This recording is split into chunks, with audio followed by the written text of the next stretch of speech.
Have you ever wondered why we're stuck with a 7-day week? I mean, who decided that 7 was the magic number? It does seem pretty random. Well, it's not as random as you might think. It all started about 4,000 years ago with the ancient Babylonians. They were avid stargazers and noticed something special in the sky. Oh, what did they see? They saw 7 celestial bodies, the sun, the moon, and the 5 planets visible to the naked eye. And guess what? They decided to dedicate a day to each one of them. That's actually pretty clever. But why stick to it now? Great question. It turns out our week is a cultural hand-me-down from those ancient times. The Romans, Greeks, and even the Hebrews all played a part in shaping our modern calendar. So, we're basically living by a 4,000 years old schedule? Exactly. And it's not just about tradition. The 7-day week aligns nicely with the moon's phases. 4 weeks roughly match up with the lunar cycle. Makes sense. But couldn't we have 8 or 10-day weeks? We could, but it wouldn't be as neat. Plus, there's something about the number 7 that's always been a bit mystical. So, we're ruled by the cosmos and a touch of mysticism? You could say that. And speaking of ruling, did you know that each day was named after a god associated with a planet? Now that's a story I want to hear more about. Alright, let's dive into the origins of our daily companions, the days of the week. It's a mix of celestial homage and mythological fanfare. This is going to be good, isn't it? Oh, absolutely. Let's start with Sunday, named after the big star of the show, the sun. In Latin, it was dies solis, but in our calendar, it's the day of rest and fun. Sunny Sundays, got it.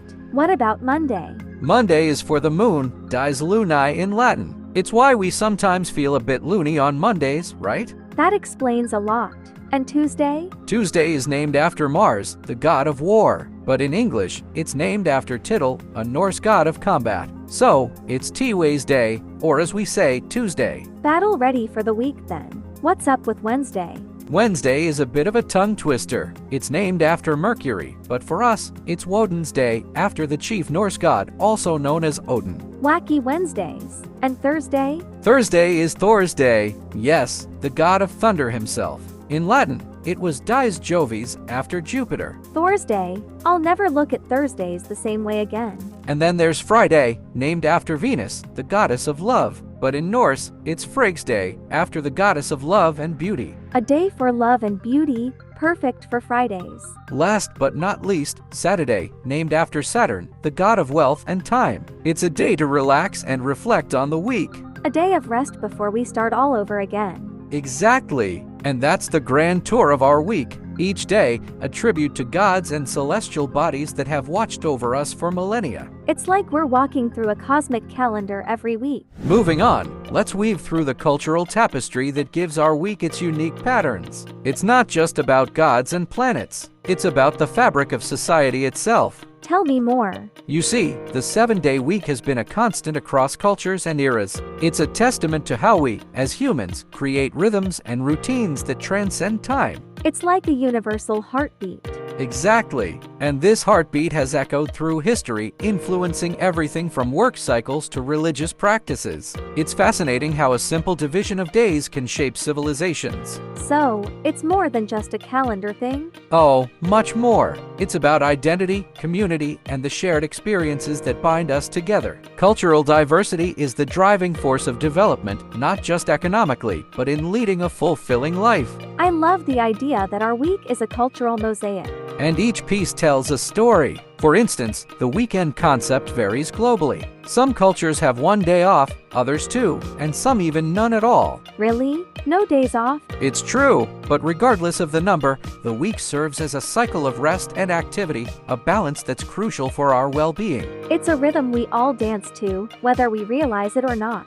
And speaking of dancing, did you know that festivals and holidays often align with the weekly cycle? It's a way to mark time with celebration. That's the best use of a calendar I've heard yet. It sure is. And as we continue to evolve, who knows how our concept of the week will change? Maybe we'll add a new day dedicated to cultural appreciation. I'll start practicing my dance moves for that.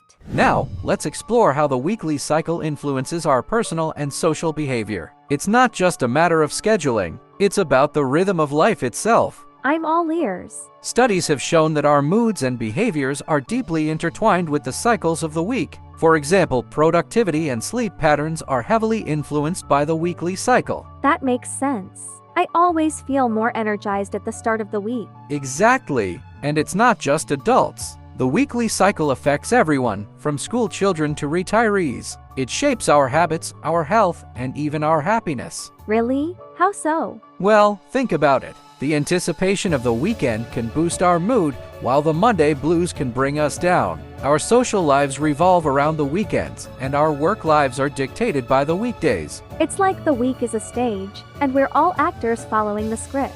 Precisely, and this script isn't just arbitrary. It's a reflection of our collective values and priorities. The weekend is a time for rest, family, and leisure, a break from the grind of the work week. A well-deserved break, if you ask me. And well-deserved it is. But it's not just about rest. The weekly cycle also plays a role in our physical health. Regular patterns of activity and rest are crucial for maintaining a healthy balance. So, our bodies are tuned to this weekly rhythm as well? They are indeed. And it's not just physical health. Our mental well-being is also tied to these cycles. The structure of the week provides a sense of order and predictability, which can be comforting. I can see that.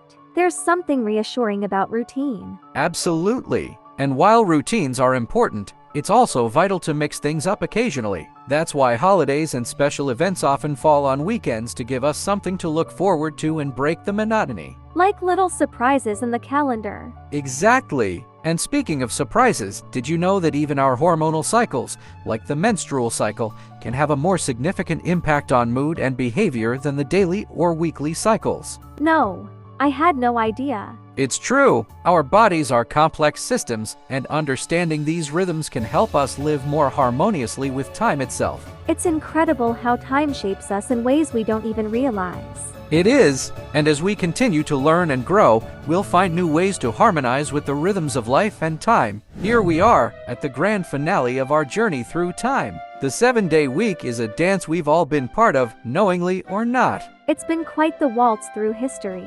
Indeed. And as we've seen, the 7-day week isn't just a relic of the past. It's a living, breathing rhythm that continues to shape our modern lives. It's like the heartbeat of society. Precisely. And while the origins of our week date back to ancient civilizations, its significance remains undiminished today. It governs our work, our rest, and our play. It's amazing how something so ancient still plays such a crucial role. It is, and it's not just about practicality. The 7-day week carries with it a sense of continuity, a connection to our ancestors and the celestial bodies they revered. A celestial legacy, if you will. Exactly. And while the week has no astronomical analog, it's roughly the length of a phase of the moon, giving it a natural cadence that resonates with us on a deeper level. So we're in sync with the cosmos, even if we don't realize it. In a way, yes. And throughout history, there have been attempts to change this rhythm, to redefine the week. But none have succeeded. The 7-day week has resisted change, remaining a constant in a world of flux. Why do you think that is? Perhaps it's because the 7-day week is more than just a measure of time. It's a cultural artifact, a societal construct that provides a framework for our lives. It's the structure we build our lives around. And it's flexible enough to accommodate the diversity of human experience while providing a shared sense of time across cultures. A universal rhythm for an eclectic world. That's the beauty of it. The 7-day week is a testament to our ability to find harmony in diversity, to create order from the celestial chaos. Harmony in diversity. I like that. As do I. And as we continue to dance to this timeless rhythm, we carry forward a tradition that has united humanity for millennia. Here's to the dance of the 7-day week. May it continue to guide us through the ages. And with that, we close our exploration of this fascinating topic. Thank you for joining us on this cosmic journey through time.